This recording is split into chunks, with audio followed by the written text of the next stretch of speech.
Last class में left cosets जो है वो देखे थे कि अगर हमें क्या दिया हो कि late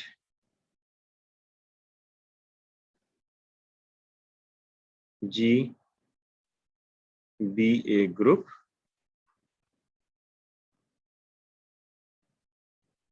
and let H be a subgroup of G, then for A belongs to G, AH is equal to AH such that H belongs to H is a left coset. And HA equals HA such that H belongs to H is a right coset. Right coset of H in G. यहाँ भी लिख दें left coset of H in G. ये सारे cosets G में, अगर ये multiplicative है तो इस तरह से लिखेंगे, और अगर एडिटिव होता है तो फिर हम इनको ऐड करके लिखते हैं, ठीक। फॉर, बल्कि ऐसे लिख देता हूँ, if G is additive group, then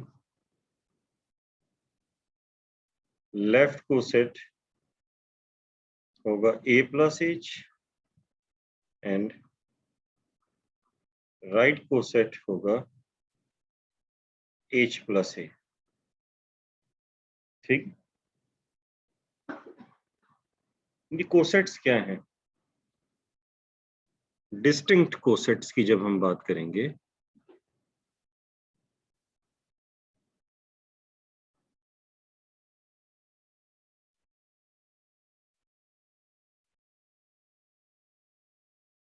are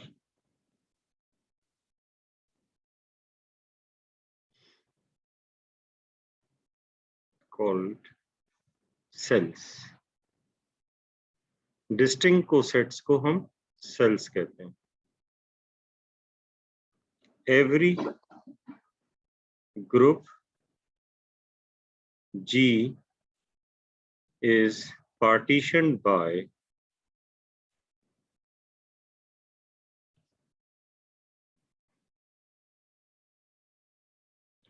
its left cosets or right cosets, ठीक है। सेल्स किसे कहते हैं? सेल्स मैंने आप लोगों को पहले बताया था, सेल्स वो होते हैं जिनका इंटरसेक्शन नल सेट होता है, पूरा सेट आ जाता है, ठीक है, और उनके जरिए पार्टीशन होता है। तो हमने जो लास्ट क्लास में एक एग्जांपल पढ़ी थी, वो एग्जांपल जो है वो यहाँ लिखी होगी, उसको देख लेते हैं। कि जैसे कि ये U4 था, इसके हमने कोसेट्स बनाए थे, तो वहाँ पर दो कोसेट्स आए थे, एक आयोटा कॉमा माइनस आयोटा, एक ये, और दूसरा कोसेट जो था वो H खुद था, यानी कि 1 कॉमा माइनस 1। अगर इन दोनों को मिलाएंगे तो U4 आ जाएगा। तो ये दो ही कोसेट्स बन रहे हैं जो कि डिस्टिंक्ट कोसेट्स हैं। इसी तरह यहाँ भी देखें, लेफ्ट या राइट कोसेट हो तो दो ही डिस्टिंक्ट कोसेट बन रहे हैं, एक 1,3 और दूसरा H। H है 0,2, तो 1,3 और 0,2 को मिला देंगे तो हमारे पास 0, 1, 2, 3 आएगा। ये सिर्फ फाइनाइट में नहीं होता, बल्कि जो है अगर आपके पास इन्फिनिट मैनी एलिमेंट का कोई ग्रुप हो उसमें भी होता है। तो एक एग्जांपल जो है वो मैं आपको इन्फिनिट मैनी ग्रुप के लिए कराता हूँ। फॉर एग्जांपल एक और एग्जांपल हम देख रहे हैं, अगर आपके पास हो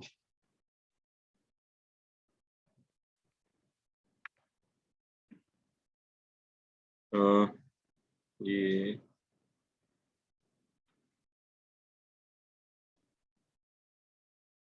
इंटीजर्स का ग्रुप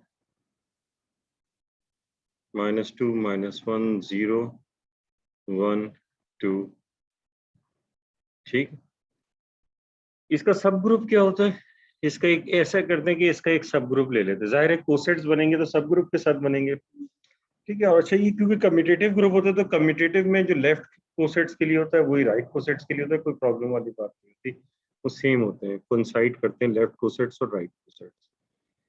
तो ऐसा करते हैं, एक 2 से जुई ले लेते हैं ग्रुप, तो ये इसका सब ग्रुप होगा जिसके एलिमेंट्स होंगे -2 0 2, तो ये इसका सब ग्रुप, ठीक है। अब इसके कोसेट्स कैसे बनेंगे? कोसेट्स ये होता है कि सब ग्रुप में ग्रुप के एलिमेंट ऐड करते हैं अगर वो एडिटिव हो, और मल्टीप्लाई करते हैं अगर वो मल्टीप्लिकेटिव हो। तो क्योंकि ये एडिटिव है तो लिहाजा यहाँ क्या करेंगे, ऐड करेंगे। तो एक एलिमेंट 0 इसमें ऐड करते हैं, तो 0 + 2z, ये हो जाएगा। 0 सब में ऐड होगा तो कोई फर्क नहीं पड़ेगा, तो ये ऐसे ही रहेगा, -2 0 1, सॉरी -2 0 2, फिर 1 ऐड करेंगे, और जो कि किसके बराबर है, 2z। जब 1 ऐड करेंगे तो ये हो जाएगा, इसमें 1 ऐड करें तो ये जाएगा -3, इसमें 1 ऐड करेंगे तो 1 आ जाएगा, इसमें 1 ऐड करें, नहीं -3 नहीं -1 होगा, सॉरी, इसको मैं सही कर देता हूँ,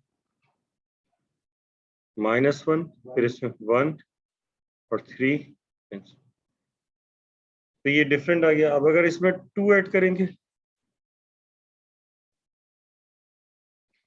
तो वापस से यही आ जाएगा, इसमें 2 ऐड किया तो ये ज़ाहिर है 0 हो जाएगा, 2 हो जाएगा, 4 हो जाएगा, तो ये वही आ रहा है 2z।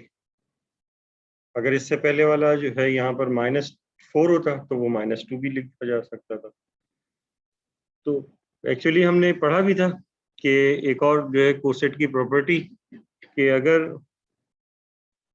a + h, यानी ये मैं इस बॉक्स में लिख देता हूँ, AH is equal to H if and only if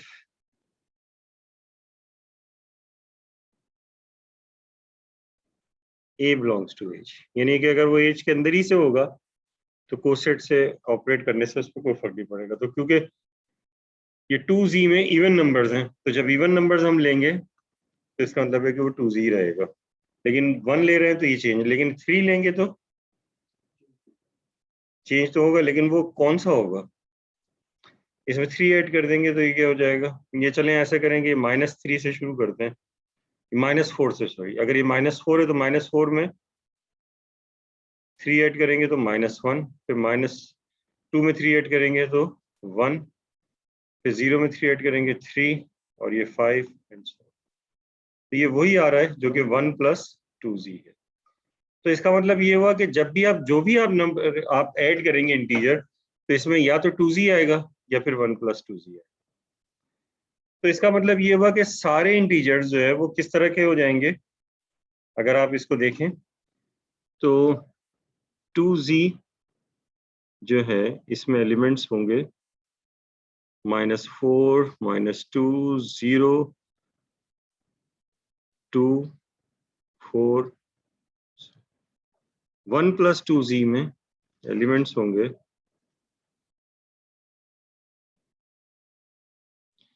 -3 -1 0 1 3, इस तरह के। तो 2z में इवन नंबर आ गए, 1 + 2z में ऑड नंबर आ गए, सारे आ गए इंटीजर्स। तो इंटीजर्स का सब ग्रुप हमने लिया था 2z, तो उसने क्या किया, इसके 2 पार्टीशन कर दिए, और वो क्योंकि 2 डिस्टिंक्ट कोसेट्स हैं तो ये 2 डिस्टिंक्ट कोसेट्स ने जो z था इसके 2 पार्टीशन कर दिए,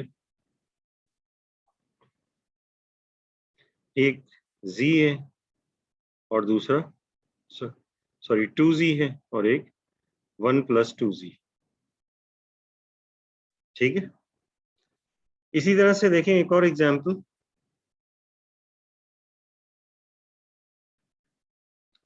अब अगर z ये ले रहे हैं हम, यानी z वो उसी तरह से है, -3 -2 -1 0 1 2 3।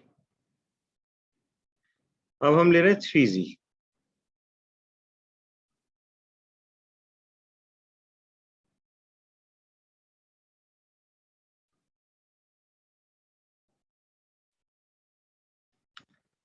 हम्म, 3z हम ले रहे हैं तो ये है -9 -6 -3 0 3 3 6 9 एंड सो। ये इसका सब ग्रुप है, क्लियरली नजर आ रहा है कि 3z इज ए सब ग्रुप ऑफ z। ठीक है, ये इसका सब ग्रुप है। अब होगा क्या, अब होगा ये कि आप 0 + 3z कैलकुलेट करें। 0 इसमें ऐड करेंगे तो कोई फर्क नहीं पड़ेगा, ये ऐसे ही रहेगा। ऐसे करते हैं, ये 4 ही लिख देते हैं, 4 5 -6 -3 0 3 6, यानी कि ये 3z ही आ गया। क्यों आना भी था, क्योंकि ये इसी के अंदर मौजूद है तो जाहिर है वही आएगा।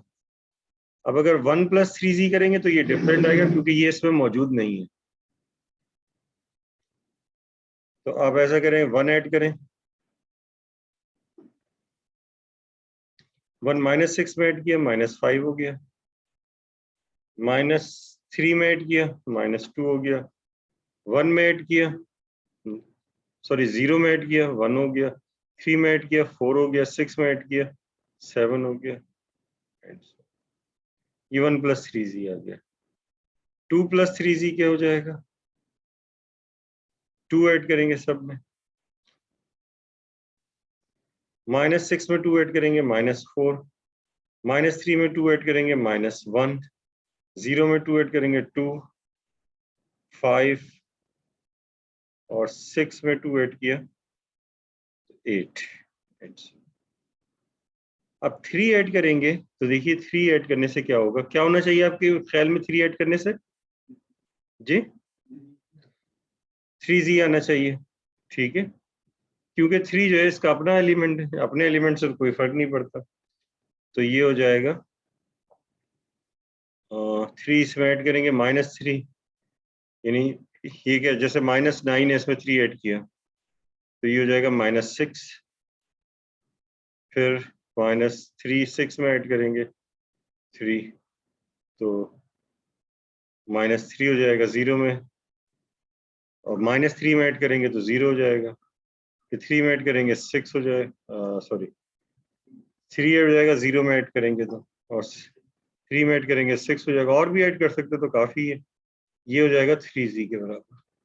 इस तरह से जब 4 ऐड करेंगे आप, तो 4 + 3z जब ऐड करेंगे तो ये सेम आएगा, आप करके देखिएगा 1 + 3z, ये वही आएगा जो कि 1 प्लस। की वजह ये है कि 4 जो है ये 1 + 3z में आ रहा है, तो इस वजह से 4 जब ऐड करेंगे तो 4।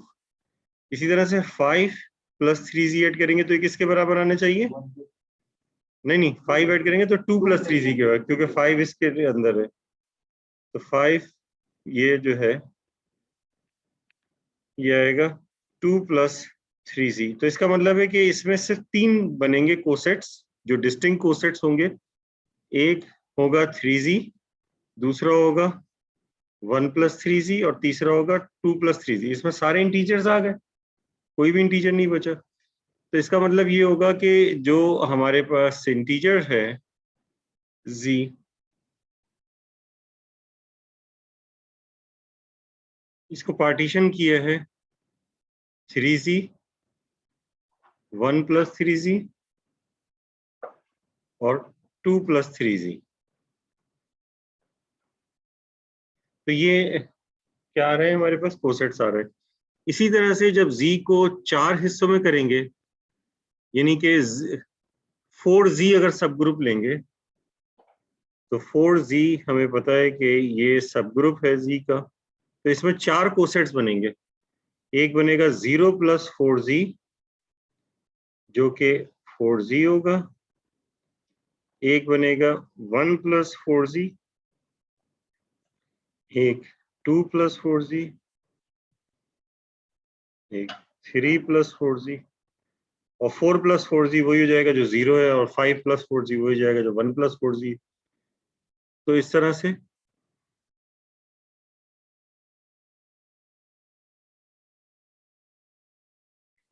ये 4z हो गया, यानी 4 कर दी, इसमें कुछ भी कॉमन नहीं है, ठीक है ना, सब अलग अलग है। 1+4z और 2+4z, 3+4z। तो ये सारे क्या हैं, ये कोसेट्स जो इस वक्त हैं, इन डिस्टिंक्ट कोसेट्स के जरिए क्या किया जा रहा है, एक ग्रुप को पार्टीशन किया जा रहा है। तो कलेक्शन ऑफ डिस्टिंक्ट को लेफ्ट डिस्टिंक्ट कोसेट्स, ये लेफ्ट साइड पे तो लेफ्ट पे, राइट हो तो राइट हो जाएगी।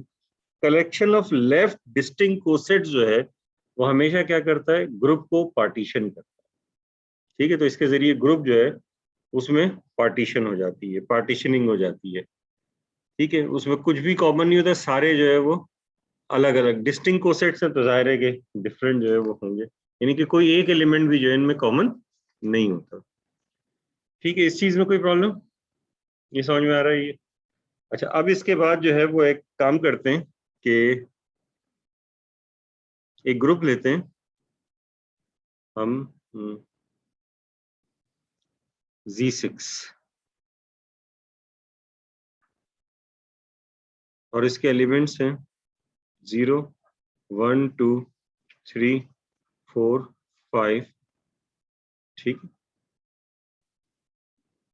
ये इसके एलिमेंट 0, 1, 2, 3, 4, 5, 6 एलिमेंट्स होंगे। विद रिस्पेक्ट टू एडिशन हमें पता है कि ये ग्रुप है,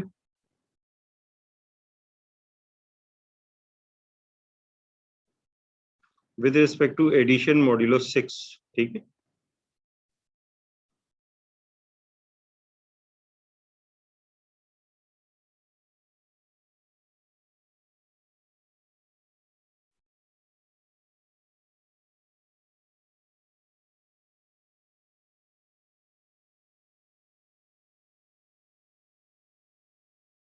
जीरो, 1, 2, 3, 4, 5।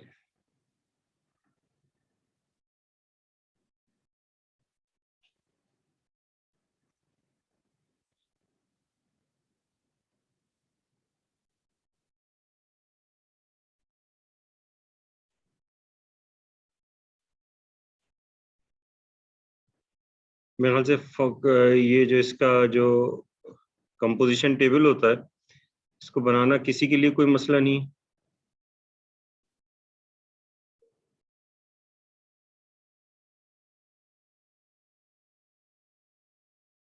2, 3, 4, 5।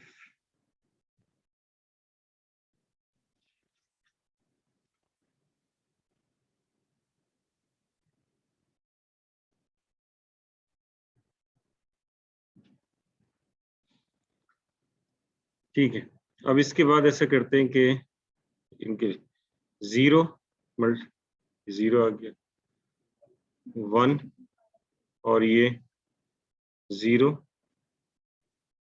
सॉरी ये 1 आएगा, और 1+1 2 हो जाएगा, ठीक है। यहाँ तो कोई प्रॉब्लम, ये तो सिंपल है, आप लोग भर सकते हैं इसे, जल्दी से जरा भर के दिखाएं मुझे।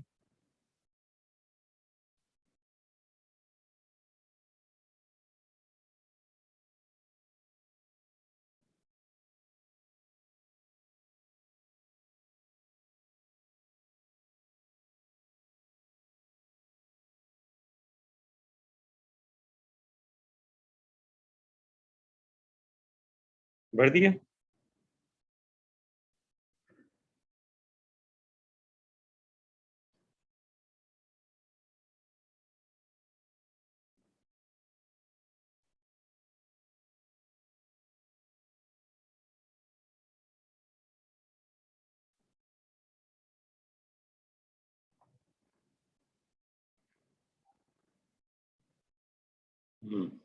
सबने कर लिया। अब मैं करता हूँ ऐसा कि इसमें से कलर थोड़े से जो है चेंज करता हूँ, ठीक है। फिर कलर जो है चेंज मैं करना चाह रहा हूँ। दरअसल कुछ आइडेंटिफाई हम करेंगे, तो उसके लिए कलर जो है चेंज करते हैं। ऐसे करता हूँ कि कुछ एक रेड कलर ले लिया, ठीक है। 0 + 0 0 हो जाएगा, और 0 + 3 3 हो जाएगा, और 3 + 0 3 हो जाएगा, और 3 + 3 कितना हो जाएगा? 0 हो जाएगा, ठीक। ये रेड वाला ले लिया।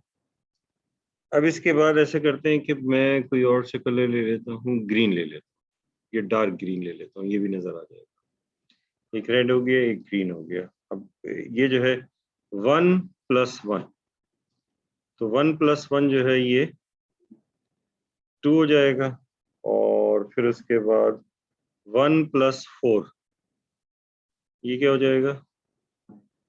5 हो जाएगा, और 4 + 1 ये 5 हो जाएगा, और 4 + 4 ये हो जाएगा 2। तो ये देखें, ये 2 5 2 5 इस तरह से आपके पास रिजल्ट्स आ रहे हैं, ठीक है। फिर एक काम करते हैं कि 2 और 5 बचे ना, तो ये किसी और कलर से ले लेते हैं। येलो कलर, शायद ये कुछ नजर आ नहीं, येलो कलर अच्छा नहीं है। ऐसे करता हूँ कि पिंक ले लेता हूँ। तो अब अगर 2 और 5 को ले रहे हैं, तो 2 × 2 ये 4 हो जाएगा, और 2 टाइम तो यानी 2 + 2 सॉरी 4 होगा। 2 + 5, तो ये 2 + 5 जो है ये 1 हो जाएगा,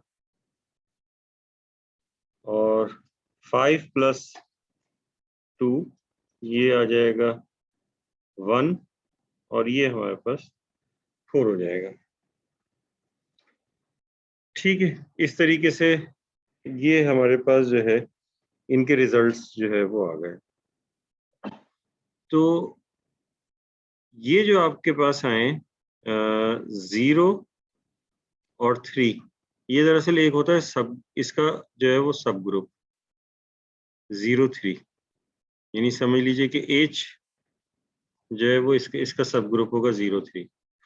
इसमें जब आप 1 ऐड करते हैं, तो ये 1 और 4 हो जाता है, जो कि यहाँ 4 1 पे आ रहा है। और इसमें जब आप 2 ऐड करेंगे, तो ये आ जाएगा 2 और 5, और जब 3 ऐड करेंगे तो फिर ज़ाहिर है वो H आ जाएगा, 4 ऐड करेंगे तो इसी में से आ जाएगा, तो ये 3 ही आएंगे बस, ठीक है। समझ में आ रही है बात?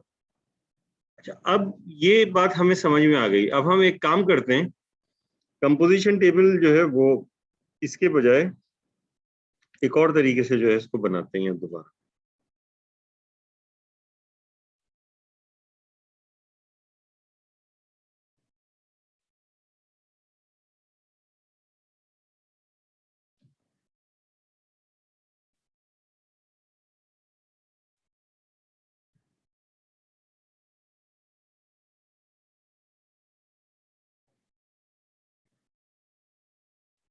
जीरो 1 2 3 4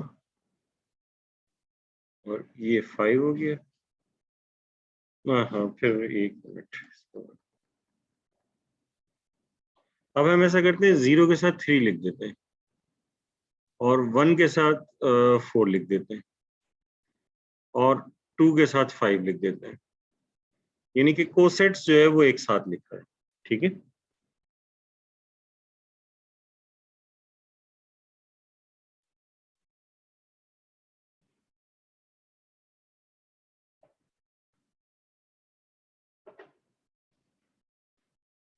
0 3 1 4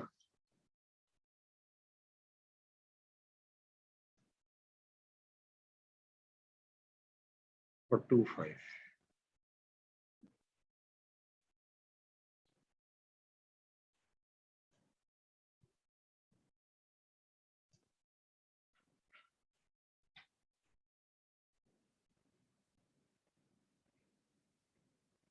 अब 03 के लिए हमने रेड कलर यूज किया था, रेड कलर यूज कर लेते हैं।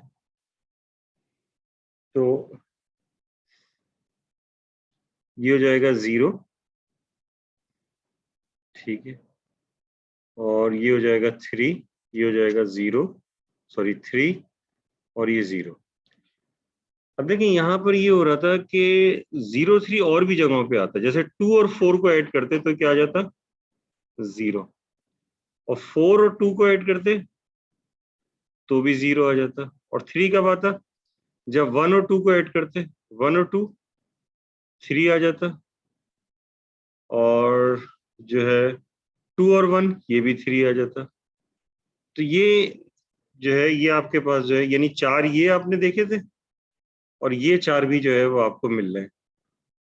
तो इस तरह से हम जो है 03, यानी कि ये जो है ये वाली चीज ये आपको और कहाँ मिलेगी, जो यहाँ पर हमने देखा कि 1 को किसके साथ ऐड किया जाए, 2 के साथ, तो ये आपके पास यहाँ आ जाएगा 1 और 2 3 आ जाएगा, और 1 और 5 0 आ जाएगा, और 4 और कहाँ आएगा, 4 और 2 0 हो जाएगा, और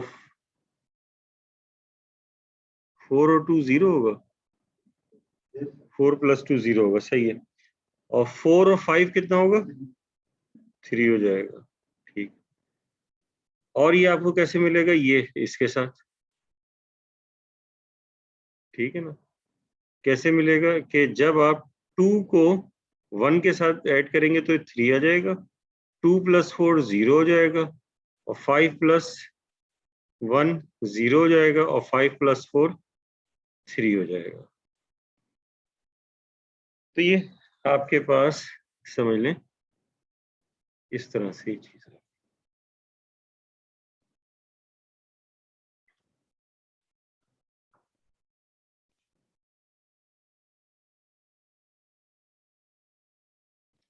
अब देखिए इस दूसरा हमने लिया था ग्रीन, ग्रीन कलर ले लेते हैं, और 0 + 1, 0 + 1 जब हम करेंगे इससे, तो ये 1, ये 4, ये 4 और 1, 1 और 4 जो है वो आपके पास है।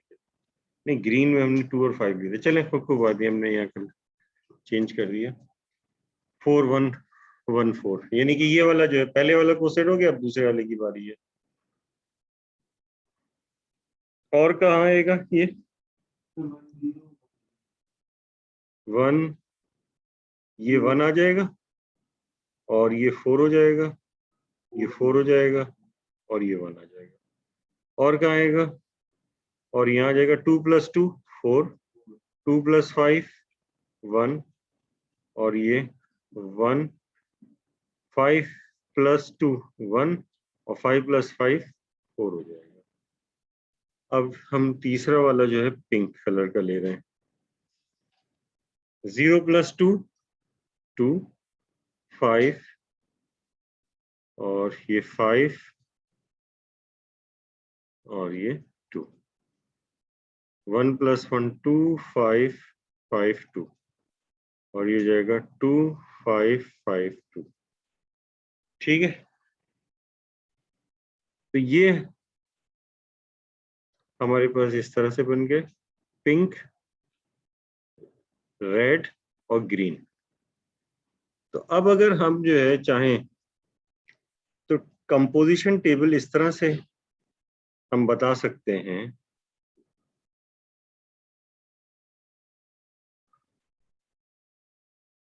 ये असल में ये वाला कोसेट भी आपने कर लिया, ये वाला कोसेट भी कर लिया, ठीक है। हम हमारे पास रेड है, ठीक है, और क्या है, ग्रीन है, और पिंक है, red green pink, red green pink, ठीक।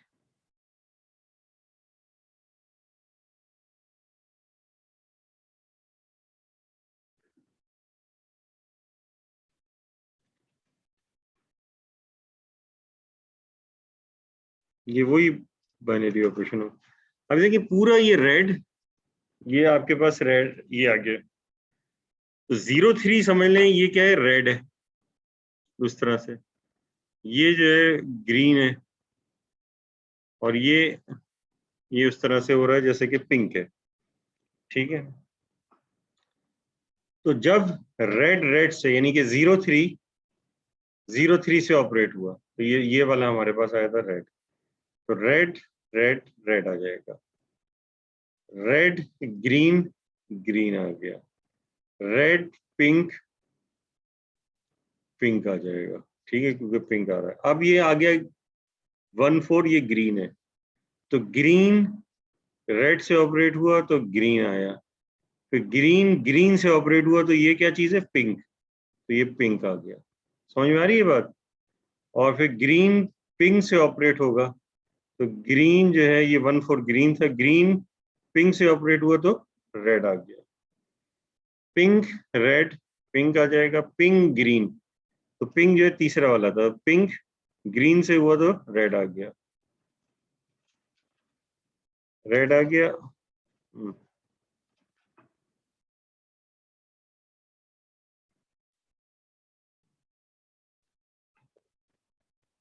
अब आप इसे देखें कि ये जो आपके पास ये आया है, ये क्या चीज है, ये आर किसे कहा है आपने, ये कोसेट को कहा है ना, जी किसको कहा है, यानी कि रेड किसको कहा है, एक कोसेट है, ग्रीन जो है वो एक कोसेट है, और पिंक जो है वो एक कोसेट है। उसी बाइनरी ऑपरेशन के लिए जिसके लिए Z6 जो है वो ग्रुप था, तो ये भी जो है क्या कर रहे हैं, ग्रुप फॉर्म कर रहे हैं कोसेट्स, और जिसमें आइडेंटिटी क्या है, वो सब ग्रुप खुद है। हम बाद में चल के पढ़ेंगे कि ये दरअसल एक जो है वो ग्रुप होता है, और इसको कहते हैं कोशेंट ग्रुप, कोशेंट ग्रुप या फैक्टर ग्रुप, और इसके बारे में हम पढ़ेंगे, लेकिन ये बनता इस तरीके से जैसे कि अभी इसको जो है वो कंस्ट्रक्ट किया है, ठीक है। इसी कंस्ट्रक्शन और डिटेल में हम आगे चल के पढ़ेंगे। बुक में ऐसी ही एक एग्जाम्पल जो है जैसे कि मैंने इसके लिए किया है, एक एग्जाम्पल दी हुई है, ये जो है आपने जो इस तरह से ग्रुप पढ़ा था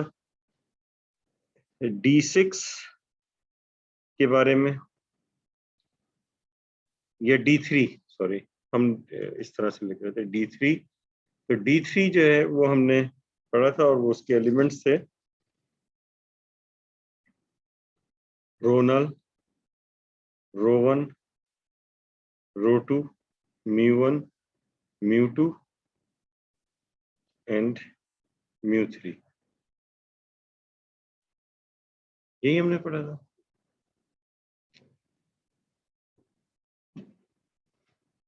तो D3 भी इसे कहते हैं, या इसे S3 भी कहते हैं, क्योंकि दोनों सेम होते हैं, आइसोमॉर्फिक होते हैं दोनों। तो इसके लिए जो सब ग्रुप हमने लिया है H, और वो सब ग्रुप ले रहे हैं, इसमें तो वैसे बहुत सारे बनेंगे, लेकिन 2 एलिमेंट का एक सब ग्रुप बना रहे हैं, रोनल एंड μ1, ये सब ग्रुप ले लिया। अब इसके आप लेफ्ट कोसेट्स निकालें सारे, जल्दी से मुझे बताइए कितने लेफ्ट कोसेट्स बनेंगे इसके।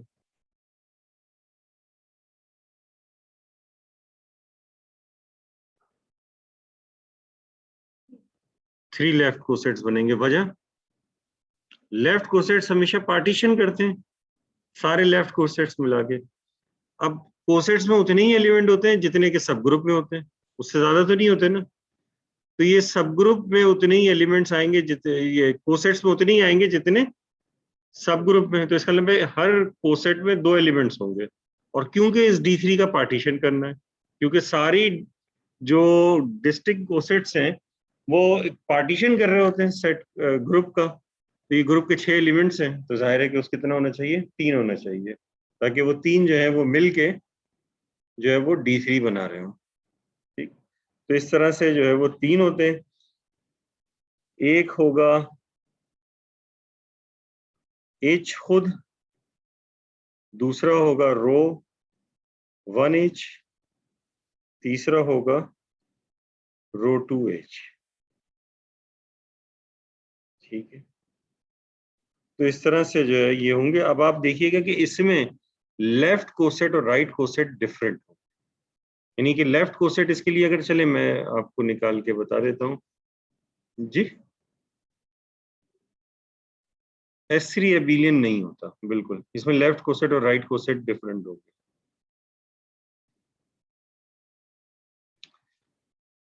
तो अगर ये है तो रो 1 मल्टीप्लाई होगा इसके अंदर दोनों से, तो ये हो जाएगा रो 1 टाइम्स रो नल, रो 1 टाइम्स म्यू 1। इनको मल्टीप्लाई कीजिए, ये तो रो 1 ही आएगा। ठीक है, रो नल को लेंगे तो वो तो कोई फर्क नहीं पड़ेगा, और रो 1 आएगा, और ये रो 1 म्यू 1, रो 1 म्यू 1 जो होता है ये म्यू 3 होता है। रो 2 रो नल और रो 2 म्यू 1, जाहिर है रो 2 अंदर मल्टीप्लाई हो जाएगा, यानी कि कंपोजिशन हम लेंगे तो ये तो रो 2 आ जाएगा, और रो 2 को म्यू 1 से ऑपरेट करेंगे तो ये हमारे पास आ जाएगा रो 2 म्यू 2। तो ये 3 होंगे, और इसके अलावा जो बनाएंगे, क्योंकि अब पार्टीशन हो गया ना, देखें 6 एलिमेंट्स आ गए, ठीक है, अलग अलग, तो 6 एलिमेंट्स आ गए, इनको जब मिला देंगे तो इसके अलावा जो भी बनेंगे, यानी कि ये D3 है,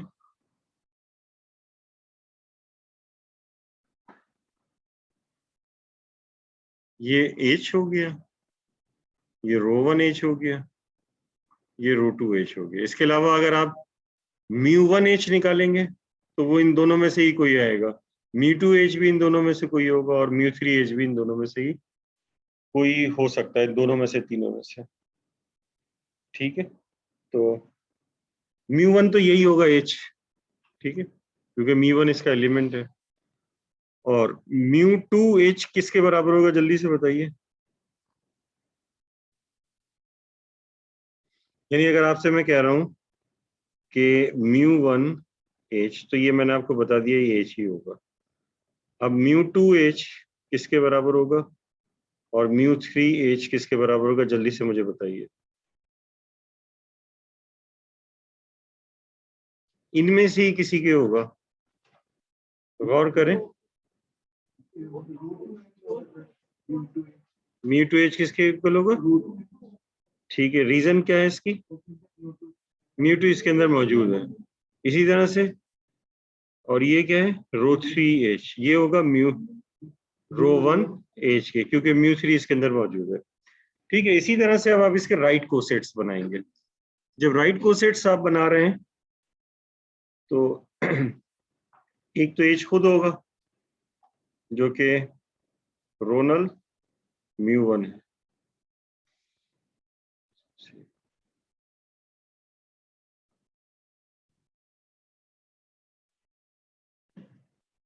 अच्छा,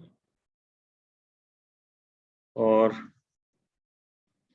दूसरा जो है वो होगा H रो 1, तो H रो 1 क्या होना चाहिए, रोनल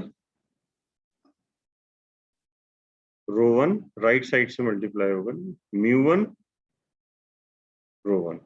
अब होता ये है कि पहले ये था कि हमारे पास रो 1 म्यू 1 था, अब म्यू 1 रो 1 है, तो रो 1 म्यू 1 की वैल्यू जो है वो हो, रो 1 म्यू 1 की वैल्यू होती है म्यू 3, जबकि म्यू 1 रो 1 की वैल्यू होती है म्यू 2, दोनों की डिफरेंट होती है।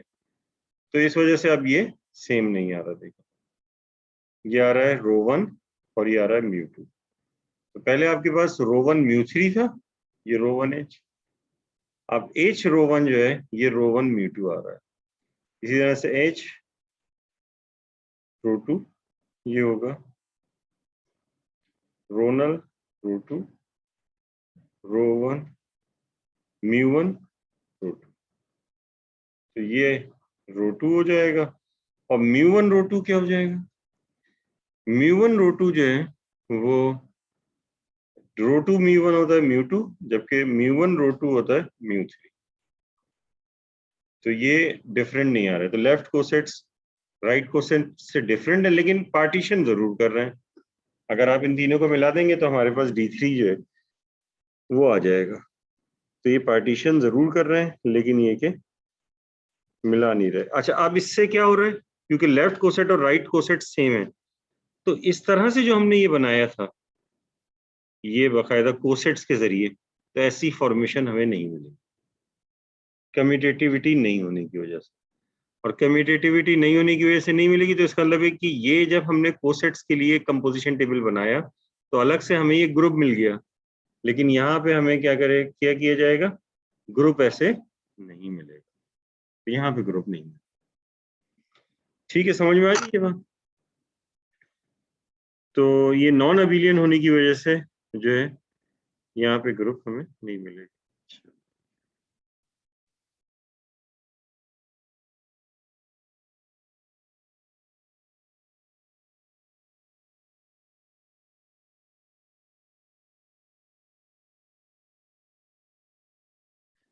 अब इसके बाद हम जो है वो कुछ और रिजल्ट्स देखेंगे, जैसे थ्योरम ऑफ लैग्रांज वगैरह जो है वो भी हमें देखना है।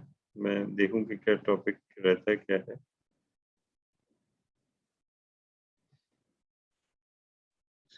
फिलहाल पाउस करते हैं। ये है theorem 10.10, theorem of Lagrange.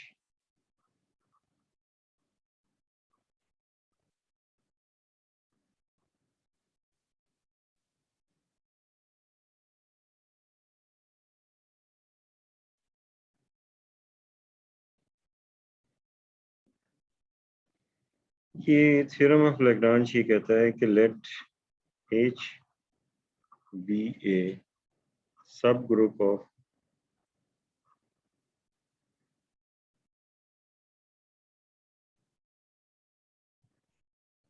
a finite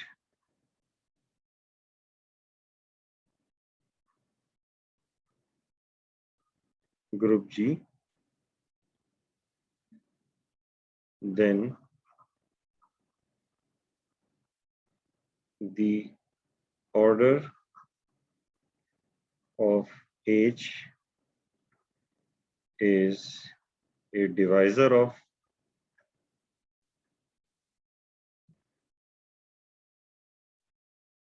the order of G, यानी कि सब ग्रुप को ऑर्डर ग्रुप के ऑर्डर को डिवाइड करेगा, ये कह रहे हैं कि प्रूव करें। ठीक है, इसका प्रूफ देख लें। स्टेटमेंट तो मेरे ख्याल से समझ में, ऑर्डर का मतलब होता है number of elements in a finite. तो लेट एच बी ए सब group of a finite group की बात हो रही है, तो ऑर्डर का मतलब ये होगा कि उसमें जितने एलिमेंट्स होंगे वो उसका एक फाइनाइट ऑर्डर होगा, और एच उसका सब ग्रुप है, तो जो एच का ऑर्डर होगा वो ग्रुप जी के ऑर्डर को डिवाइड कर रहा होगा। मतलब ये है कि जैसे अगर ग्रुप का ऑर्डर 8 है तो उसका जो सब ग्रुप होगा उसका ऑर्डर या तो 1 होगा या 2 होगा या 4 होगा, 6 ऑर्डर का नहीं हो सकता, क्योंकि नंबर 6 जो है वो डिवाइड नहीं करता 8 को। अब इस चीज को हमें प्रूव करना है। ठीक, तो इसके लिए हमने क्या क्या किया कि let m be the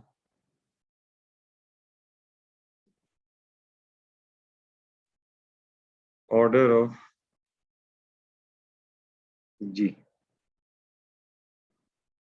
order of H, and let n be the order of G। तो इसका मतलब हमें शो करना है कि m जो है वो n को डिवाइड करेगा, यानी कि इसका मतलब ये हुआ कि हमें शो करना है कि n अपॉन m जो है कोई इंटीजर आएगा, कोई इंटीजर r या a या कोई भी इंटीजर आना चाहिए n अपॉन m। अगर जो है, या दूसरे लफ्जों में n बराबर होना चाहिए इंटीजर टाइम्स m। अगर ऐसा आ गया तो ये प्रूव हो जाएगा कि जो सब ग्रुप का ऑर्डर है वो ग्रुप के ऑर्डर को डिवाइड कर रहा है। ठीक है, हमने डेफिनेशन में क्या पढ़ा है कि जो डिस्टिंक्ट कोसेट्स होते हैं वो हमेशा पार्टीशनड होते हैं, ठीक है ना। हमने ये पढ़ा है कि जो डिस्टिंक्ट कोसेट्स होते हैं वो हमेशा ग्रुप को पार्टीशन कर रहे होते हैं, ठीक है, समझ में आ रही है बात। यानी कि और वो हमेशा इंटीजर्स होते हैं, इंटीजर्स, यानी कि अगर किसी ग्रुप में 4 इंट हो सकते हैं, 6 हो सकते हैं, 8 हो सकते हैं, कुछ भी हो सकते हैं, ठीक है। तो हमेशा जो है वो डिस्टिंक्ट कोसेट जो होते हैं वो ग्रुप को पार्टीशन कर रहे होते हैं, यानी कि सेल्स होते हैं। तो हम ये कह सकते हैं कि by definition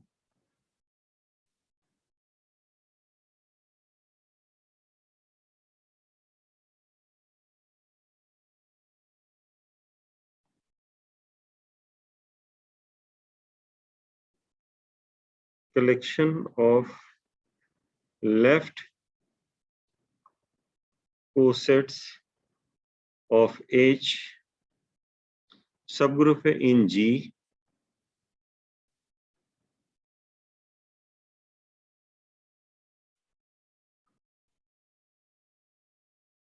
is a partition of G, ठीक है ना। G का पार्टीशन होता है, G का पार्टीशन होता है, तो इसका मतलब है कि उन सारे लेफ्ट कोसेट्स को मिला देंगे तो फिर हमारे पास क्या हो जाएंगे। अच्छा, और लेफ्ट कोसेट्स में कितने एलिमेंट्स होते हैं? उतने ही जितने के एक सब ग्रुप में होते हैं। ऐसा कभी नहीं होता कि लेफ्ट कोसेट में एलिमेंट्स बढ़ जाए, एलिमेंट्स वही रहते हैं। अब हमने अस्यूम कर लिया कि let r be the number of left cosets of H in G। तो हमने अस्यूम कर लिया कि H जो है उसके जो लेफ्ट कोसेट्स होंगे G में, उसमें कितने हैं?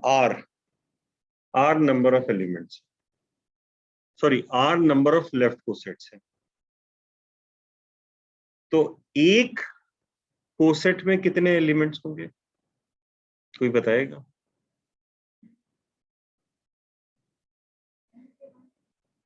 इतना वो तो प्रूव करना है या तो ऐसे, तो आपने डायरेक्ट ही वो बता दिया। एक कोसेट में कितने एलिमेंट्स होते हैं? अभी तो कई मरतबा बता चुका, जितने सब ग्रुप में एलिमेंट्स होते हैं, ये बताया ना मैंने। तो एक कोसेट में उतने ही एलिमेंट्स होते हैं जितने सब ग्रुप में होते हैं। और सब ग्रुप में कितने एलिमेंट्स हैं? यहाँ पर हमने क्या एस्यूम किया हुआ है? m elements. Let m be the order of H। तो इसका मतलब ये हुआ कि एक सब ग्रुप में m एलिमेंट्स हैं, तो दो सब ग्रुप हो जाएंगे, तो सॉरी, एक सब ग्रुप में m एलिमेंट्स हैं, तो इसका मतलब ये हुआ कि एक कोसेट में m एलिमेंट्स हैं। दो कोसेट्स में कितने हो जाएंगे? 2m एलिमेंट्स हो जाएंगे, यानी m प्लस m। तो हमारे पास यहाँ कितने कोसेट्स हैं? r कोसेट्स हैं, r कोसेट्स है ना हमारे पास। तो इसका मतलब ये हुआ कि हमारे पास कितने जो है वो एलिमेंट्स हैं टोटल, यानी r कोसेट्स हैं। Let r be the number of distinct left coset. Distinct word नहीं लिखा मैंने, मैं रेड कलर से लिख देता हूं ताकि डिस्टिंक्ट, डिस्टिंक्ट की बात हो रही है भाई, वैसे तो बहुत सारे होंगे। तो r जो है वो डिस्टिंक्ट कोसेट्स हैं। तो इसका मतलब ये हुआ कि अगर सारे कोसेट्स के एलिमेंट्स मिला लिए जाएं तो कितने एलिमेंट्स हो जाएंगे? एक कोसेट में m है, दो कोसेट्स में 2m हो गए, 3 कोसेट्स में 3m हो गए, तो r कोसेट्स में कितने हो जाएंगे? r मल्टीप्लाई भी m हो जाएंगे। तो ये सारे कोसेट्स में, और हमने अभी पढ़ा था कि जो कोसेट होते हैं, डिस्टिंक्ट कोसेट्स होते हैं, वो ग्रुप को क्या कर रहे होते हैं? पार्टीशन कर रहे होते हैं। यानी सारे कोसेट्स को मिला दें तो हमारे पास क्या आ जाता है? ग्रुप आ जाता है। तो इसका मतलब ये हुआ कि सारे कोसेट्स के एलिमेंट्स को अगर हम मिला देंगे तो हमारे पास क्या आ जाएगा? ग्रुप आ जाएगा। यानी कि हम ये इस तरह से कह सकते हैं कि R मल्टीप्लाई बाई, क्योंकि R कोसेट्स है, ऑर्डर ऑफ ईच कोसेट, या ईच कोसेट नहीं लिखे क्योंकि सबके सेम होते हैं। Order of left coset is equal to order of a group, order of a group. क्योंकि तो अब इसमें अगर ये देखें, ये एक जनरल मैंने लिख दिया, तो आर मल्टीप्लाई भी एम हो जाएगा, और ऑर्डर ऑफ ग्रुप जी जो है वो क्या है, एन है। यही शो करना था आपको। चाहे तो आप इसे ऐसे लिख दें कि r is equal to n upon m. ये प्रूव हो गया। ठीक है, कोई प्रॉब्लम इस चीज में? समझ में आ गया ये? अब एक और रिजल्ट देखते हैं।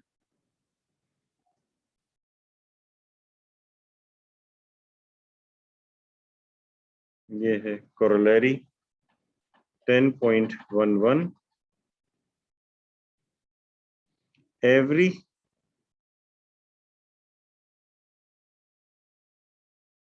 group of prime order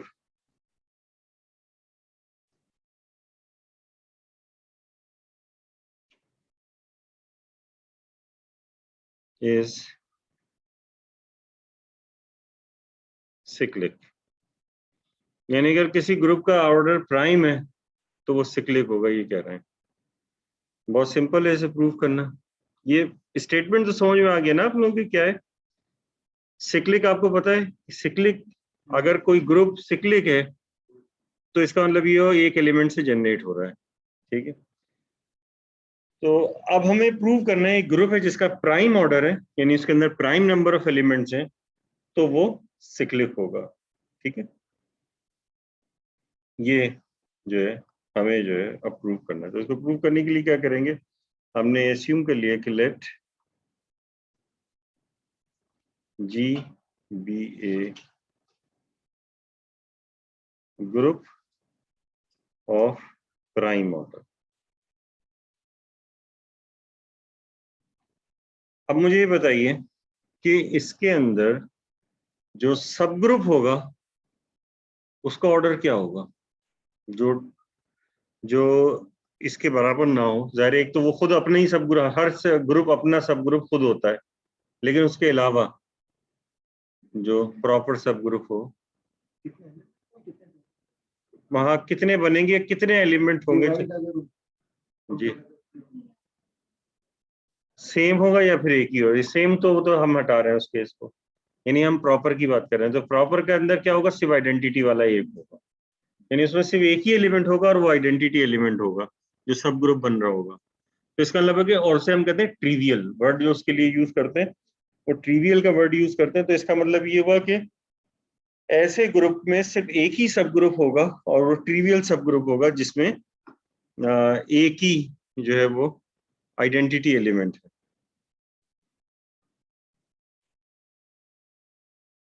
ठीक है, हमने पहले लिखा let G be a group of prime order, फिर उसके बाद लिखा लेट ए, एक एलिमेंट ले लिया जो कि आइडेंटिटी से डिफरेंट है, b an element of G different from identity. ठीक, जो आइडेंटिटी से जो है वो डिफरेंट है।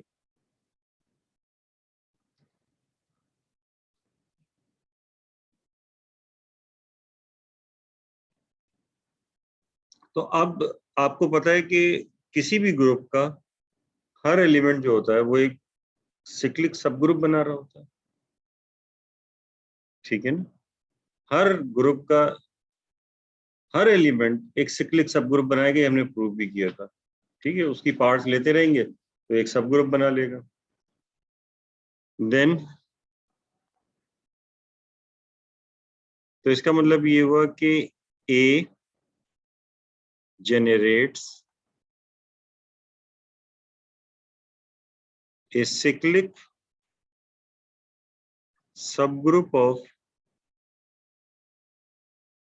G डिफरेंट फ्रॉम, क्योंकि ये एलिमेंट ही डिफरेंट है आइडेंटिटी से, डिफरेंट फ्रॉम ई, जो कि ई से डिफरेंट होगा। ठीक है ना, समझ में आ गई बस। अब जी जी, उस सब ग्रुप में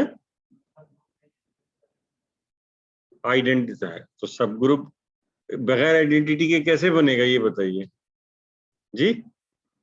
डिफरेंट फ्रॉम ई, यानी कि जो कि ई से जनरेट हो रहा हो उस वाले जो सब, यानी कि देन दिस जनरेट्स, या ऐसे नहीं लिखना चाहिए, ऐसे लिख दे देन दिस। अगर इसमें कंफ्यूजन हो रही है तो मैं इसको ऐसे कर देता हूं, देन दिस इज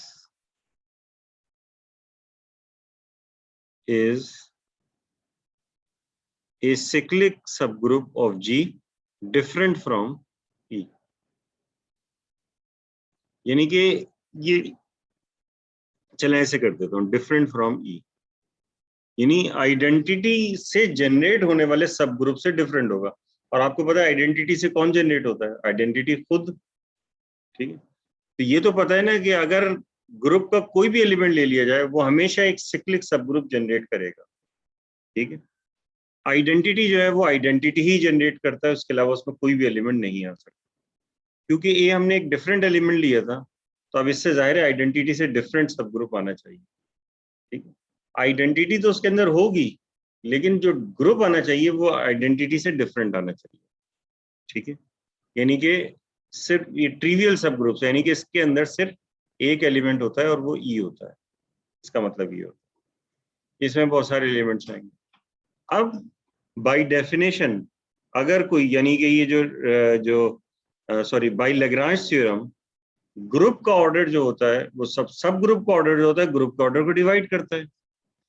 तो अब क्योंकि इसका ऑर्डर प्राइम है, ठीक है, तो अगर इसका ऑर्डर जो है वो प्राइम है जी का, तो जो सब ग्रुप का ऑर्डर होगा वो ग्रुप के ऑर्डर को डिवाइड कर रहा होगा, तो प्राइम को डिवाइड करने वाला या तो वन होगा या वो खुद होगा। तो इसका मतलब ये हुआ कि ए का ऑर्डर क्या हो जाएगा, वो भी वही हो जाएगा। तो हम ले लेते हैं let G be a group of prime order p, p ले लेते हैं।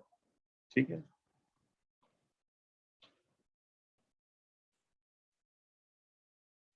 तो हमने लिखा then the order of A is P since by Lagrange theorem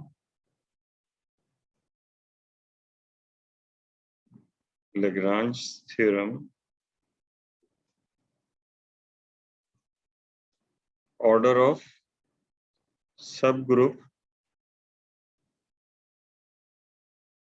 divides the order of a group। तो क्योंकि ग्रुप का ऑर्डर प्राइम है, लिहाजा सब प्राइम को डिवाइड करने वाला जो है वो नंबर वो खुद प्राइम ही होगा और उसके अलावा हो नहीं सकता।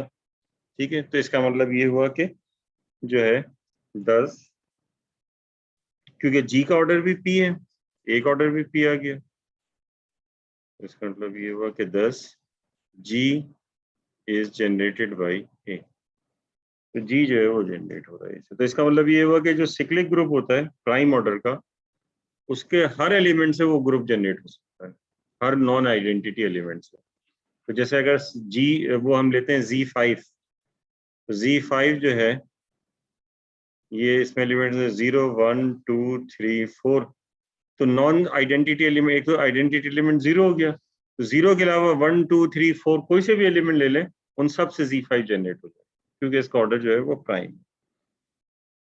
ठीक है, तो इस तरह से जो है ये हो जाता है, ये जरा ठीक। अच्छा, अब इसमें एक रिजल्ट और देख लेते हैं।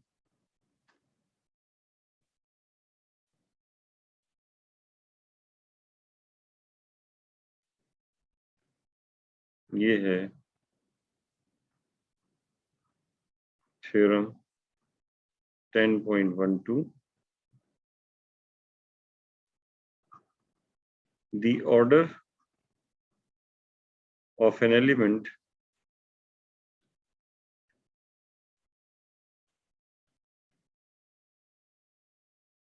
of a finite group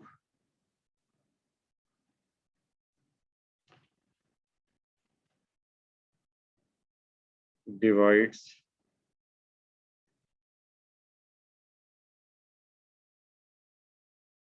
the order of the group.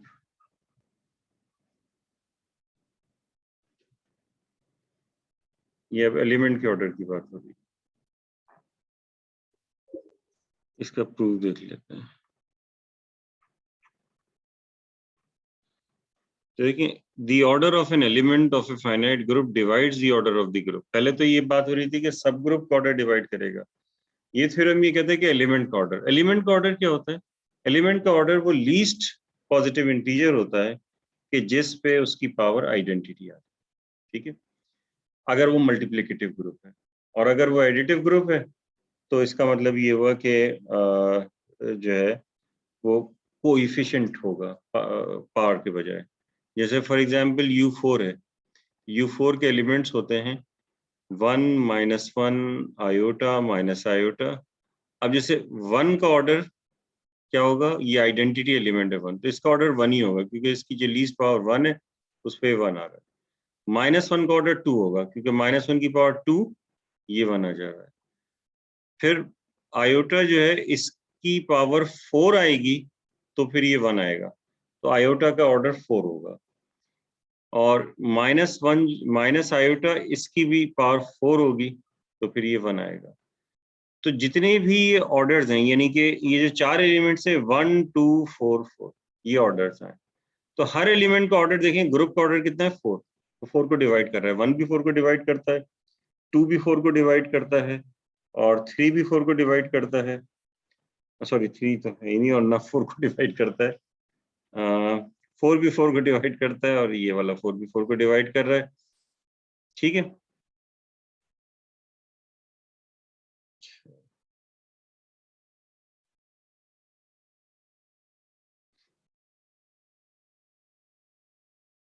तो अब क्या इसी तरह से और दूसरे भी देख सकते हैं आप, उसमें होता है कि इनकी पार्ट्स जो है ये एलिमेंट्स के ऑर्डर्स होंगे, ठीक है।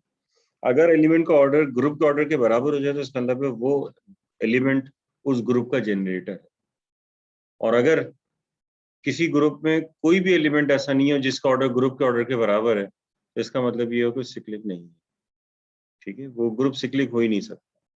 जैसे V4 था, V4 में एलिमेंट्स से E A B C, तो उसमें E की पावर 1 E है, A की पावर 2 E, B की पावर 2 ये भी E, और B C to the power 2 ये भी E।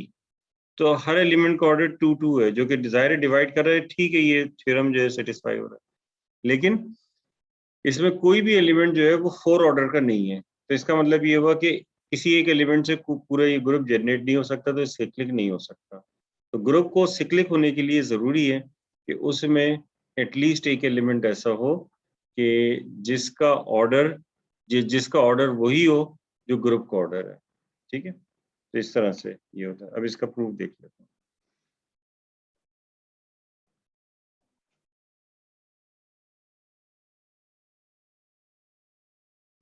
अच्छा, अब order the order of the element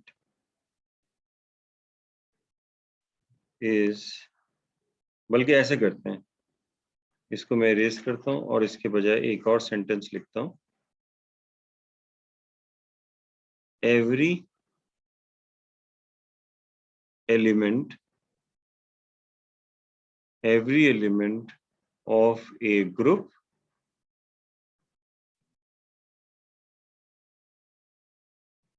generates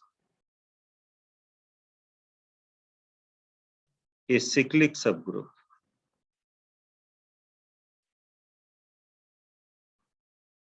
ठीक है, cyclic subgroup of a group.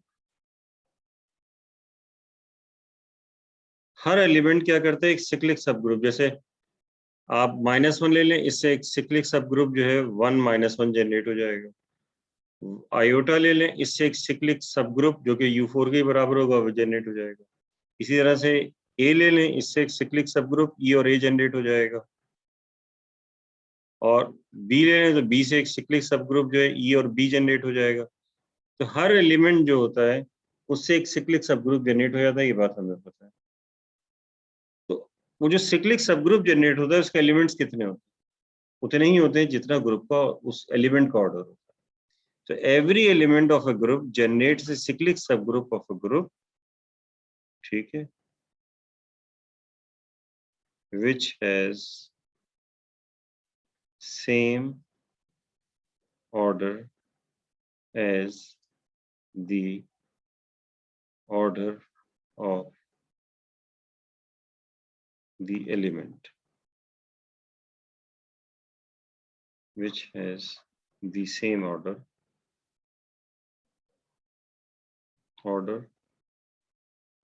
article बहुत weak हो, which has the same order as the order of an element. ठीक है ना. तो इसका मतलब ये हुआ कि सब ग्रुप का ऑर्डर वही हो गया जो कि एलिमेंट का ऑर्डर वही हो गया जो कि सिक्लिक सब ग्रुप का ऑर्डर होता है. By Lagrange theorem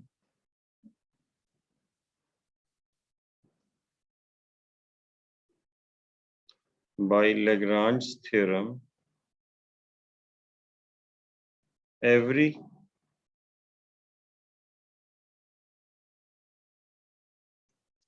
order of every subgroup divides the order of a group. Thus, the order of an element divides the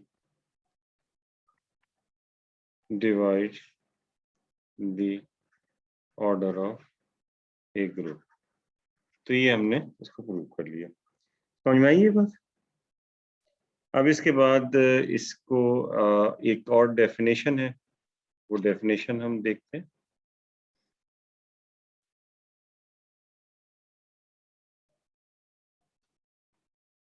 यहां तक कोई प्रॉब्लम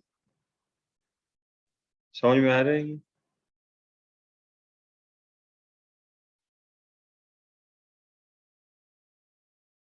ये है index of H in G, यानी कि index of subgroup in a group. ठीक है. Let H be a subgroup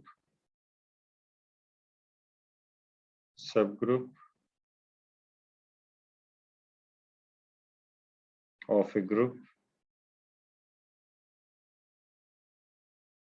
G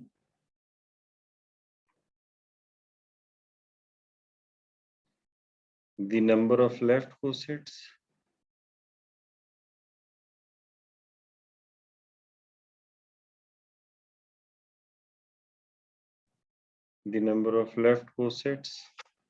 अगर जो लेफ्ट कोसेट्स के बारे में कह रहे हैं वही समझ लें राइट कोसेट्स के लिए होता है, तो मोस्टली हम वर्ड लेफ्ट कोसेट्स का यूज करें. Let H be a subgroup of a group G. The number of left cosets of H in G is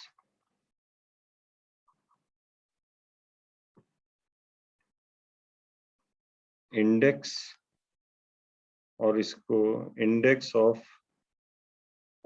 H in G denoted by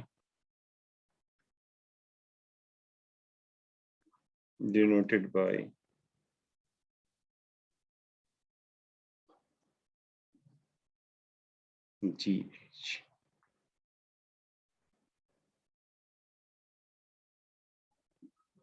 इस तरीके से इसे लिखते हैं, ठीक है। तो अब अगर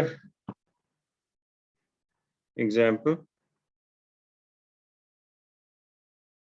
हमारे पास Z6 है, इसके 0 1 2 3 4 5 ये इसके एलिमेंट्स हैं। इसका सब ग्रुप है H1 जिसके एलिमेंट्स हैं 0 3। अब आपसे कहा जाए कि आप बताइए कि GH1 यानी कि index of H1 in G ये क्या होगा, तो ये क्या बताएंगे? ये आप इस तरीके से निकाल सकते हैं कि ऑर्डर ऑफ G यानी कि order of G divided by order of H1, यानी कि ऑर्डर को ऐसे भी लिखते हैं, order of G divided by order of H1। तो कितना है order of G? 6। Order of H1 कितना है? 2, तो 3। तो इसका मतलब ये हुआ कि नंबर ऑफ लेफ्ट को सेट्स कितने होंगे? 3। सारे पार्टीशन कर रहे हैं तो वो 2-2 है, तो 3 पार्टीशंस हो जाएंगे। लेकिन अगर जो है वो H2 हमारे पास होता, इसका सब ग्रुप, इसके एलिमेंट 0 2 4 हो, ये भी इसका सब ग्रुप है। तो GH2 अगर आपसे कहा जाए तो आप क्या बताएंगे? ऑर्डर ऑफ G के बजाय यहाँ मैंने Z6 लिखना चाहिए था, Z6 divided by order of H2, तो ये जाएगा 6 डिवाइडेड बाई 3 यानी कि 2। तो सिर्फ 2 कोसेट्स होंगे। जी, इस चीज में कोई प्रॉब्लम? तो इस तरीके से हम ये देख सकते हैं।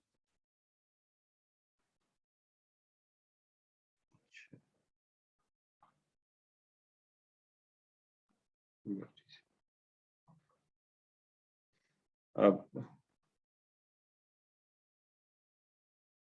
एक और एक चीज है वो देख लें।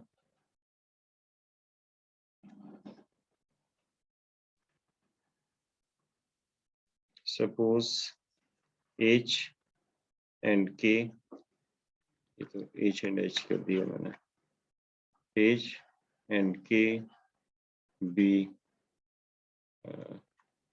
are subgroups of G, then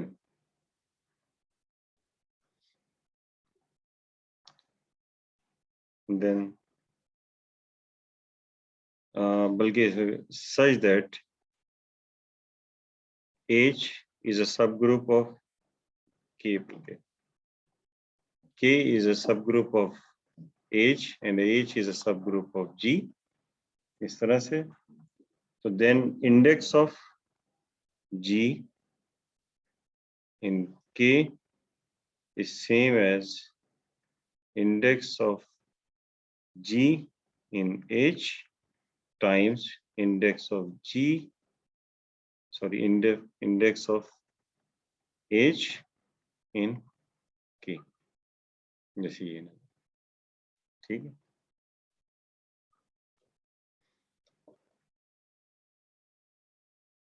यानी सब ग्रुप फिर उसका भी सब ग्रुप, ऐसे होता है ना, सब ग्रुप के अंदर सब ग्रुप, जैसे जो वो तो ये तो फाइनाइट के लिए है चीजें, लेकिन इनफाइनाइट में ऐसे होता है ना, जैसे Z का सब ग्रुप जो है वो होता है 2Z, 2Z का सब ग्रुप 4Z हो जाएगा, 4Z का सब ग्रुप 8Z हो जाएगा। इसी के अंदर सब ग्रुप्स हैं और जो है वो मौजूद हैं। तो इस तरह से जो है वो यहाँ पर जो है वो होता है। अच्छा,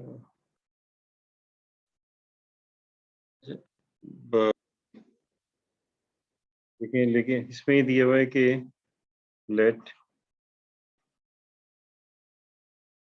H be a subgroup of G, ठीक है, H be a subgroup of G, और साथ में दिया हुआ है कि A और B दो एलिमेंट्स हैं G के, ठीक है।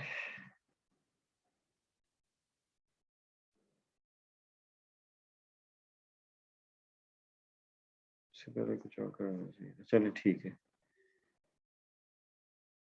अब ये कह रहे हैं कि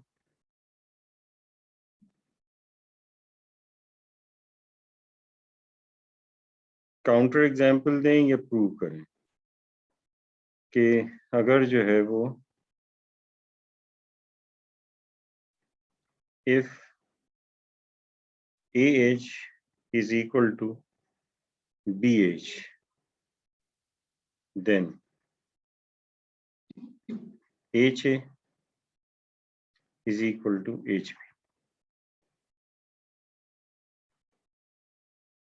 यानी कि अगर ये दोनों लेफ्ट कोसेट्स हों और अगर बराबर हों तो ये शो करना है कि नहीं, मतलब ये कि ये होंगे, ये एक स्टेटमेंट है, इस तरह से ये एक स्टेटमेंट है, ये ट्रू है या फॉल्स है, ये आप बताइए मुझे। ये हम इसे कहेंगे कि ये फॉल्स है, और इसकी रीजन क्या है? काउंटर एग्जाम्पल,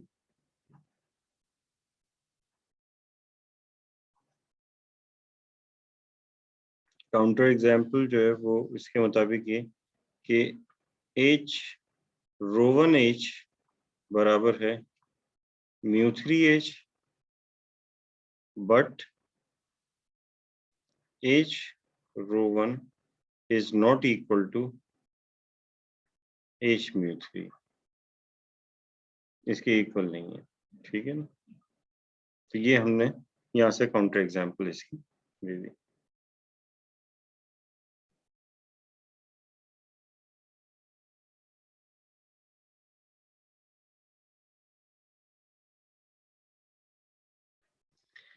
अब एक चीज और देखिए, क्योंकि इसके मैंने वो ज्यादातर तो वो जो कंप्यूटेशनल है वो आप लोगों को करा दिए थे। जो है एक थ्योरेटिक थ्योरी का क्वेश्चन देख लीजिए, इसमें कह रहे हैं कि लेट H बी ए सब group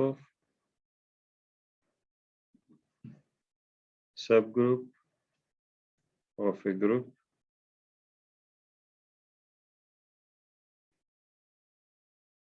G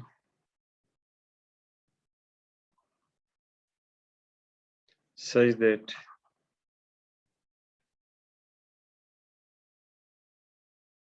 G inverse HG belongs to H for all G belongs to G and all, ये 28 नंबर है इसका, and all H belongs to H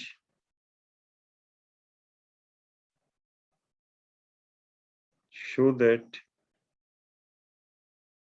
every left coset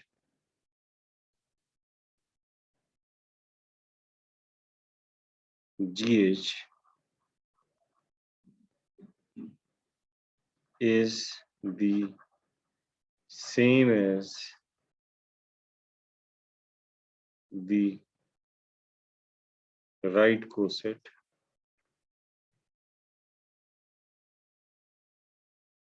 G, right coset HG। यानी ये इसमें show करना है, to show,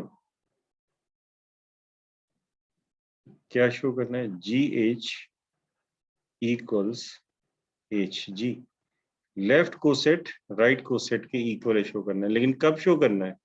जो condition ऊपर दी हुई है उसके मुताबिक, यानी कि ये कंडीशंस हैं इसके मुताबिक। क्या कंडीशंस है? H B G का सब ग्रुप है, और उसके अलावा ये जो चीज है किसी भी एच और किसी भी जी के लिए ये कंडीशन सेटिस्फाई होगी, g inverse h g belongs to h, for all g belongs to G and h belongs to, and all h belongs to H. ठीक है, इसका प्रूफ देख लेते हैं।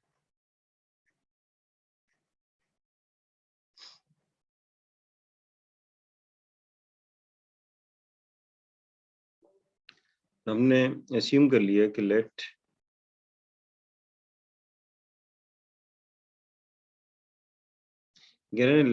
H be a subgroup of G such that G inverse H belongs to G inverse H G belongs to H for all G belongs to G and all H belongs to H।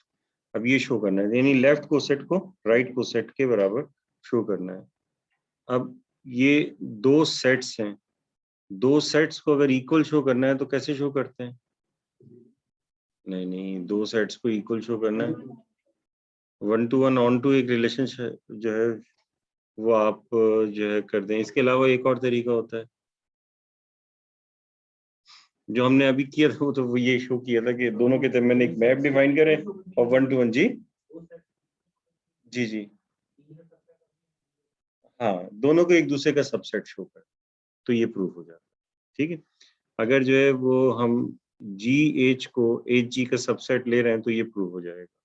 तो एक ये तरीका भी होता है। ठीक है, यानी कि अगर हम ये शो करना चाह रहे हैं कि ए बी इक्वल है, तो हम अगर ये शो कर दें कि A is a subset of B, यानी कि ए के सारे एलिमेंट बी में, एंड और उसके साथ साथ ये भी शो कर देते हैं कि बी के सारे एलिमेंट सेम है, तो ये तो उसी वक्त पॉसिबल होगा ना कि जब दोनों इक्वल होंगे, अदरवाइज ये पॉसिबल नहीं हो सकता। तो अब हम एस्यूम करते हैं कि let H1 belongs to GH। हमने एज्यूम कर लिया H1 एक एलिमेंट है GH का, देन तो इसका मतलब ये होगा कि H1 किसके बराबर होगा? H1 को आप लिख सकते हैं G H2 for some H2 belongs to H। ठीक है, तो H1 अगर G H का एलिमेंट है तो ये इस तरह से लिख सकते हैं, और हमें पता है कि स्मॉल g जो है वो तो कैपिटल G यानी कि ग्रुप का एलिमेंट है, ये हमें जो है दिया हुआ है। अगर इसका मतलब ये हुआ कि अगर अब हमें प्रूव क्या करना है, हमें ये प्रूव करना है कि H1 जो है वो Hg का एलिमेंट है, ये शो करना है ना। तो इसका मतलब ये हुआ कि Hg के एलिमेंट का मतलब ये हुआ कि कोई उसके बाद में, यानी कि G जो है ये बाद में चला जाना चाहिए। ठीक है ना, तो अब इसके लिए हम क्या करेंगे कि हमें पता है कि सारे H के लिए जो है आप इस तरीके से लिख सकते हैं।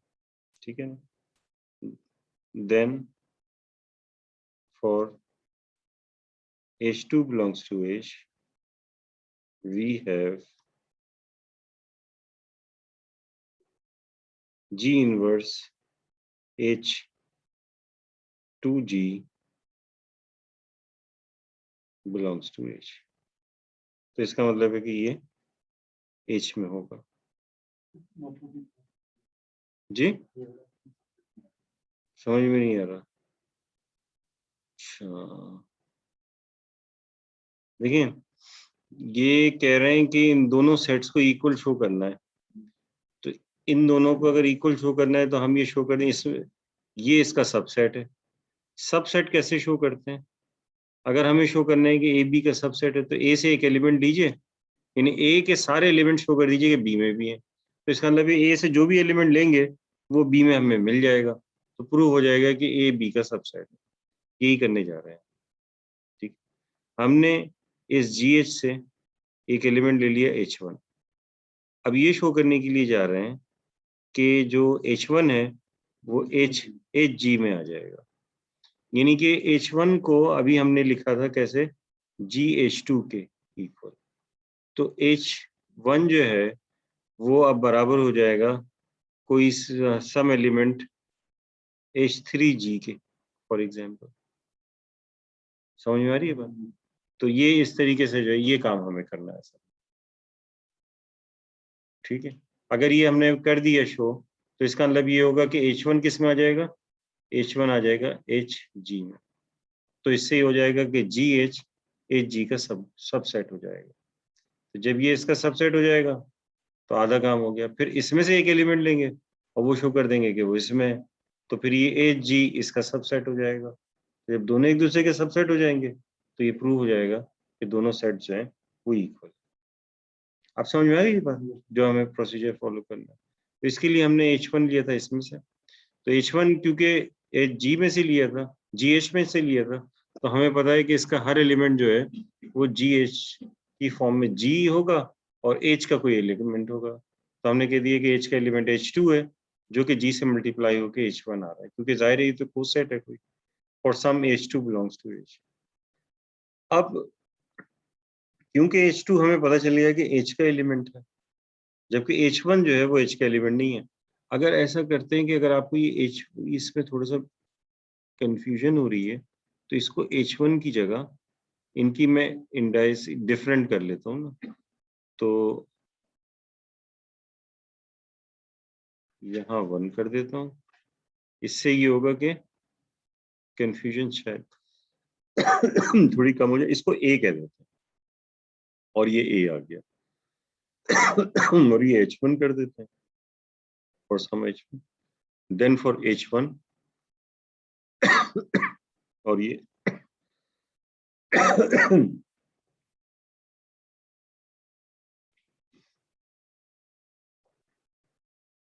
then for H1 belongs to H, we have G inverse H1 belongs to H। ये आ गया।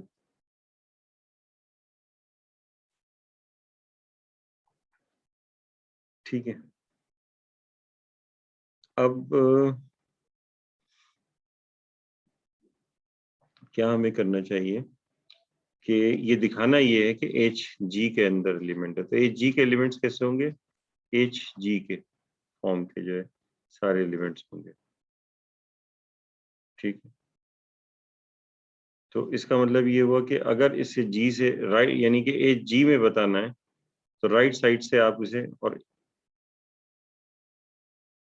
तो A जो है वो GH1 के इक्वल है, ठीक है। A जो है वो हमारे पास GH1 के इक्वल है और ये है G इनवर्स H1। अगर हम G से इसे ऑपरेट करा दें, इस तरह से करें, एक मिनट ही मैं इसको GH1 G इनवर्स, ये H को जो है वो बिलोंग करेगा, यही हम देख रहे थे।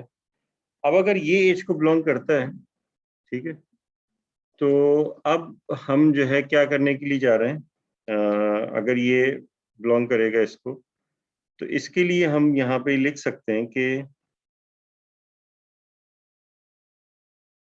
G H1 G इनवर्स, ये H का एलिमेंट हो गया, ठीक है। बल्कि ऐसे कर देते हैं, यहाँ लिख देते हैं let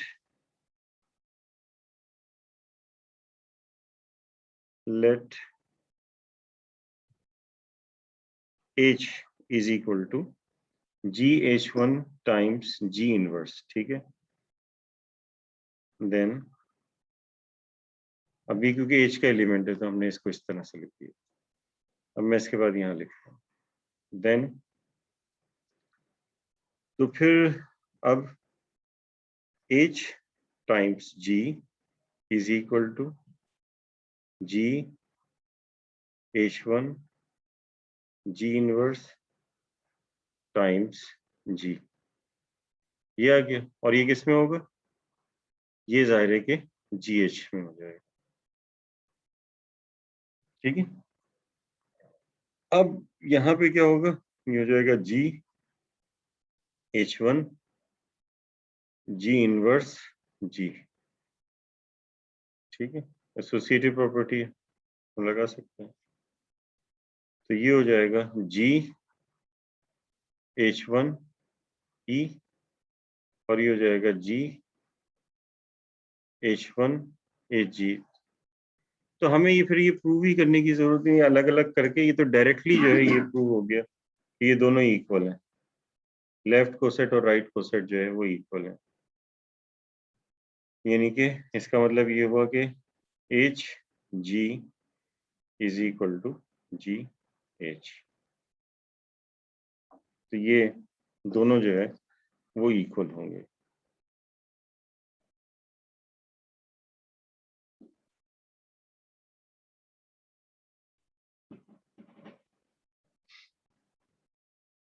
बल्कि ये क्या, ये आपके पास क्या है, HG आया है ना, और HG किसके बराबर है, GH1 के बराबर है। GH1 क्या था, A था, तो ये A आया है ना, नहीं नहीं इससे तो पूरा नहीं, एक मिनट, ये आया है A और ये A किस में आ गया, ये आ गया HG में, तो इससे पूरा क्या हुआ, ये नहीं, ये A था, ये तो एक एलिमेंट है ना, मैंने इसको पूरे को कह दिया था, ये एक एलिमेंट है, पूरा नहीं है, तो A जो है वो HG में, तो इसका मतलब ये हुआ कि GH is a subset of HG। ये सबसेट ही शो होगा, पूरा नहीं हो सकता। तो हमने A लिया था किसमें से, GH में से, अब ये प्रूव हो गया कि A जो है वो HG में है, तो ये कि GH is a subset of HG। अब इसका उल्टा करेंगे, यानी कि अब हम क्या करेंगे, अब हम एस्यूम करेंगे कि let B belongs to HG, यानी कि राइट कोसेट, यानी कि इस सेट में से एक एलिमेंट लेंगे और शो कर देंगे वो इसमें, तो वो उसका सबसेट आ जाएगा। वो आधा ही हुआ था, मैंने आपको इक्वल लिख दिया था, वो तो एक एलिमेंट के लिए आया था ना, तो ऐसा नहीं हो सकता। तो let B belongs to HG, then तो B बराबर होगा H2G, तो फॉर सम H2 belongs to H, then for H2 belongs to H we have, उसी तरह से जैसे उसमें ऊपर किया था, G inverse H2 G belongs to H, क्योंकि ये दिया हुआ है तो हमने ये इसके मुताबिक लिख दिया, ठीक है। तो ये इसके इस तरीके से आ गया। अब ये जो हमने लिया हुआ है H2G, जैसे ये हमने किया था, तो H2G जो है वो क्या होना चाहिए, क्योंकि ये G इनवर्स H2G H में है, ठीक है। तो अब हम ऐसा करते हैं कि यहाँ पे ऐसे लिख देते हैं, दिस इक्वल्स टू, सॉरी ये H में मौजूद है, ये H का एक एलिमेंट है, ठीक है। तो अगर मैं इसमें से G को ऑपरेट कर दूं, G को मल्टीप्लाई कर दूं इधर, ठीक है, G को मल्टीप्लाई नहीं करते, बल्कि जैसे यहाँ किया था उसी तरह से जो है वो कर लेते हैं। यहाँ हमने क्या किया था, ये G की जगह G इनवर्स से रिप्लेस कर दीजिए, ये क्या किया, G की जगह G इनवर्स से रिप्लेस अगर हम कर दें, तो G इनवर्स का इनवर्स, यानी उसी तरह से ये बिल्कुल उल्टा जो है वो सारा आ जाएगा। G की जगह G इनवर्स हम रिप्लेस करेंगे जैसे यहाँ पर हमने किया था, G की जगह G इनवर्स, क्योंकि सारे G के लिए ट्रू है ये, मतलब एक G नहीं बल्कि इसमें क्वेश्चन वो मतलब जो स्टेटमेंट दिया हुआ है कि ये ट्रू है for all G belongs to G, यानी कि हर एलिमेंट के लिए। तो जब हर एलिमेंट के लिए, तो इसका मतलब है कि G के लिए भी जो है ये ट्रू हो जाएगा, ठीक। तो या तो आप ये कर सकते हैं, क्योंकि आपने ये लेफ्ट को राइट से G को मल्टीप्लाई किया है।